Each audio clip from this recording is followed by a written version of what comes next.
It's been a wonderful ride. It's been a hell of a ride. But the time has come, ladies and gentlemen. The season finale of Wandavision is here. Let's talk about it.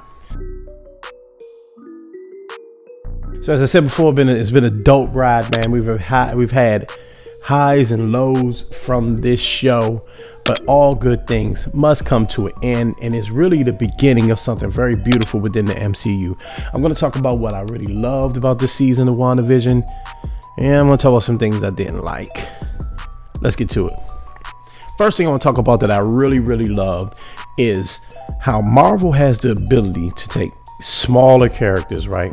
Wanda Maximoff, Black Panther, Ant-Man, people like this, and turn them into powerhouses within the MCU.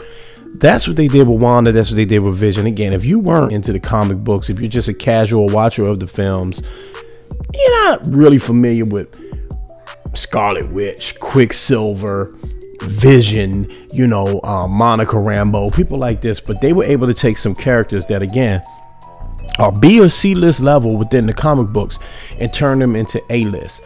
Monica Rambeau, who I'm going to talk about later, will be A list, right? Wanda Maximoff, Scarlet Witch, A list at this point. Vision, A list. They take smaller characters, and it's just the ability to use their entire catalog, to utilize the entire catalog, right, and expand the universe is beautiful. I have a lot of hope for when they start using other characters that they just acquired, X-Men, which I'll talk about later, Fantastic Four, people like that. I have a lot of hope for what they'll do with some of these characters, the mutants and other characters we haven't seen before, because of what they did with Scarlet Witch, Vision, and Monica Rambeau. Super dope. I also like how Marvel can take something as silly as like witches. This is be real, right? When the whole Agatha thing popped up, it kind of seemed pretty campy, and you took a show, and that's actually something I want to talk about too. You took a show that was kind of campy and funny and charming and turned it into a really serious piece about something much deeper. But I just want to talk about the witches and the villains of this show, right?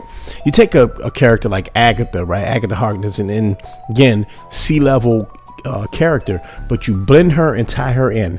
I actually watched Thor Ragnarok the other day, me and my wife, and there was a line in there where Thor is talking to Loki, and he's sort of making fun of his clothes, right? And Loki says something like, look, I'm not a witch, I can't see in the future. Well, that ties directly into some of the powers that Wanda and Agatha have, right? There's a scene in that same movie where Doctor Strange takes a strand of Thor's hair to create a portal. You saw Agatha do the same thing. So now they're starting to tie characters in that aren't even earthbound, like Loki's mother, like Loki. Earthbound characters like Doctor Strange. All the stuff is starting to tie in, and it really makes sense. And I think it was just a beautiful way to take some, again, obscure characters and tie them into the bigger story, and we can get away from the Infinity Stone saga and the whole Thanos thing, and start dealing with some new stuff that really will take the MCU forward. Now Blade makes sense, right? Now other characters make sense. It's going to be really cool moving forward, and that's another thing I really love about this show and what they did this season. Monica Rambeau is something I really liked. Monica Rambeau is dope. Listen, black women in the MCU is a no-brainer, okay? And to take a character like Monica Rambeau and bring her to the small screen, to the big screen at this point, I'm really curious to see where they're going to go with that. I know she's going to be in the new Captain Marvel movie. She is a part of the Captain Marvel canon, as well as the larger MCU canon.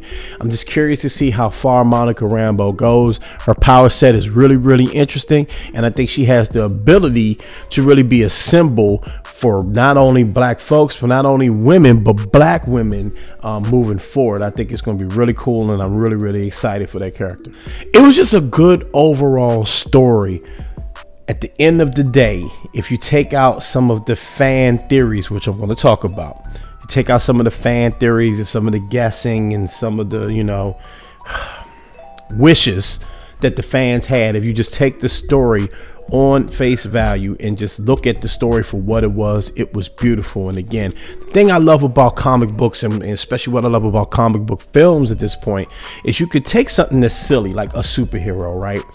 A witch, a wizard, a mutant, some guy that dresses like a bat at night, right? A dude from Krypton who can fly, some dude who was frozen for 40 years and came for, 80 years and came back, a man that wears an iron suit, right? You could take a dude with claws and lives and can heal off anything. You could take characters that are pretty silly and give them really real human stories, and we can relate to that. The story of Wandavision is a story of grief. We've all been there. We've all lost someone that we love, and we've all wanted to create a little bubble world where we could exist and everything could go our way and everything could be happy and perfect. And that's what Wanda did. We saw that in episode 8, which I didn't get an opportunity to cover. I apologize. To do that with Scarlet Witch and Vision was so genius. And again, Marvel just continues to just improve on itself.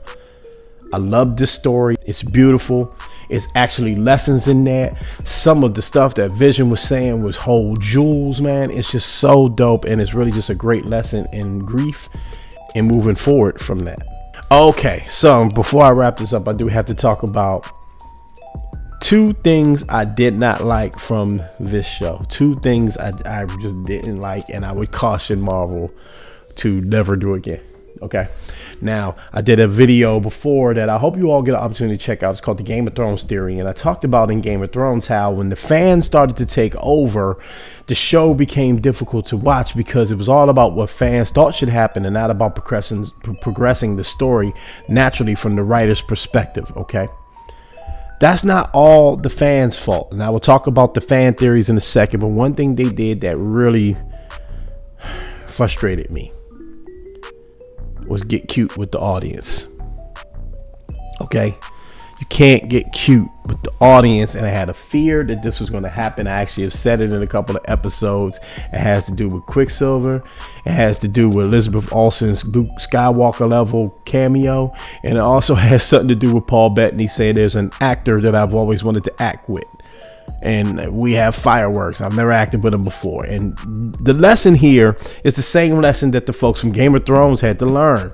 Okay, after every episode of Game of Thrones, Dan and Dave would do a post-show thing on, on demand for the show after the episode, right? And they would talk about things, and they would spill secrets, and they would talk about theories, and they would tease the audience a lot, and it pissed people off. It got people to the point where they actually started to hate them. Now, no one's going to hate Kevin Feige. He has way too much investment in the game for us to really hate him.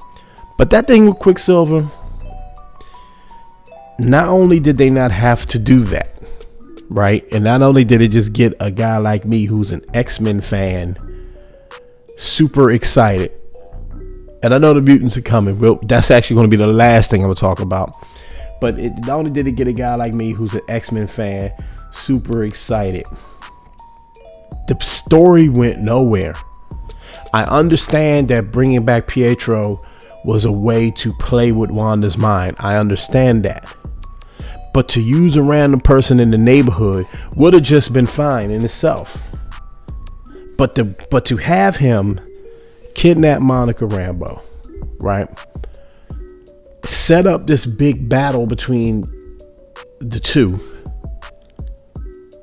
and have it in essentially as a joke. The guy's last name is like Boner or something like that. He's just a dude. Marvel's done this before with Iron Man 3 in the Mandarin, okay? And that was a big slap in the face of the audience, just a weird thing. So I just wouldn't suggest that moving forward.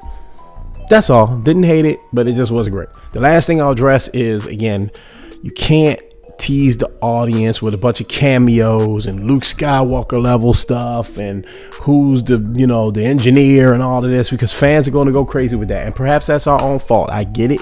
It is what it is.